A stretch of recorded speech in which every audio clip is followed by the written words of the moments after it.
మేము మా కిషన్ రెడ్డి గారి నాయకత్వంలో అభివృద్ధి పేరుతో మేము వస్తున్నాం. ఇలా వాళ్ళిద్దరు మతం పేరుతోని మిమ్మల్ని మోసం చేయడానికి వస్తున్న విషయాన్ని ఒక్కసారి జూబ్లీస్ నియోజకవర్గంలోని ఓటర్ మహాశయులందరూ గుర్తియాలి.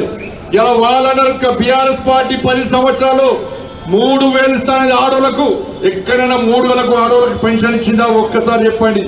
ఇలా కమ్యూనిటీ బోనాలు కట్టిస్తున్నారు, అవి లేవు. ఉద్యోగాలు ఇస్తున్నారు, అవి లేవు. మొత్తం రోడ్లు వేస్తున్నారు, అవి ఇలా బీఆర్ఎస్ పార్టీలు.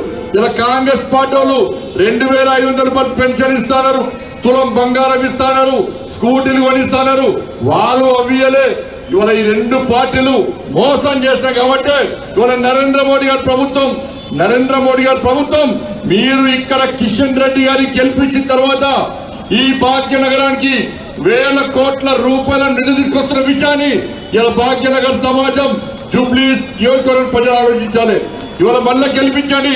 కిషన్ రెడ్డి గారి నాయకత్వంలో ఇవాళ దీపక్ రెడ్డి గారిని గెలిపిస్తే ఇలా హైదరాబాద్కి వచ్చే నిధులను ఇవాళ జూబ్లీస్ కు తరలించి ఈ జూబ్లీస్ ను అందంగా తీర్చిదిద్దే బాధ్యతను మా కిషన్ రెడ్డి గారు తీసుకుంటారన్న విషయాన్ని